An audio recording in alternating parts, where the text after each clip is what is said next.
That was a heck of a hockey game tonight. Yeah. Talk about that first goal on that tic-tac-toe passing play. Yeah, it was a nice play, nice entry, 3-on-2, and Seth and Ryder made a nice play and found me on the backside. Felt good. We jump to the end of the game. You're on the bench. You see Perreault out there. What did you think of those moves? Yeah, we actually did a little bit of shootout yesterday, and I saw that multiple times. So wasn't too surprised, but still amazed. He has an amazing set of hands, and I mean, to be honest, the ice was terrible. So for him to be able to pull that move off was pretty impressive. You come down here about a week ago after 600 games in the NHL. Did you have to adjust your attitude a little bit and just settle into the AHL again? Yeah, I mean, tried not to have any of the sour attitude that can come with that from some guys. Obviously, it is what it is. I think I'm going to be back with the Oilers at some point. I think I can help them. But at the same time, I think I can help the Condors here in Bakersfield, and I have a job to do here, so just trying to make the most of it. I can't focus on what's too far in front of me, just focusing on what I can do, each and every day. There's a lot of great guys here, a lot of great players. I'm an older guy, a veteran guy. I can be a leader and kind of show the younger guys what it takes to be a pro. I've been a pro for a long time, and nobody wants to be around the guy that's coming down here and sour and thinks he's better than everybody else. And so I'm certainly not any of those things. I'm just trying to carry myself in the same way I have the last 9 years in the NHL and do what I can to help the team win. Obviously, some of these guys down here who have been around the block for a little while can look at you and see that it took you quite a journey to get to the NHL.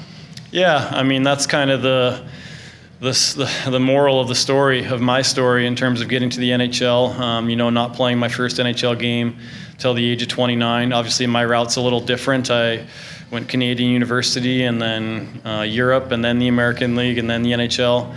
But regardless, it's a story of perseverance, kind of sticking with it, capitalizing on my opportunity when I did get the opportunity, and then, carving out a niche in the NHL when I was there as well. That's the story for kids in the NHL or the AHL here in Bakersfield. It's a story for kids that are my son's age, 11, whatever. It's a story that everyone can kind of take something away from it and learn from it, including myself.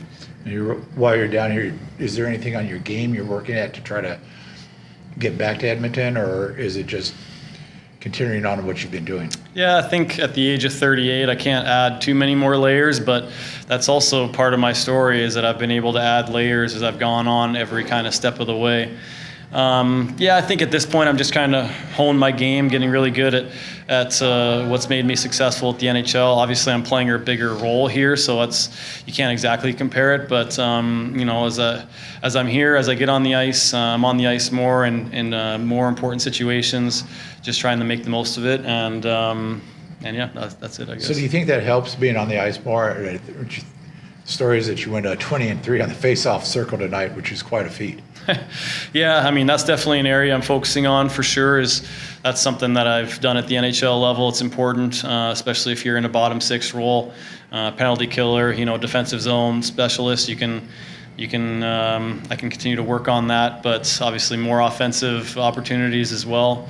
Trying to work on all those situations, and haven't played a lot, in the last month or 2 months in Edmonton anyway. So it's nice to play more just for cardio and getting in game shape and staying ready for when Edmonton needs me.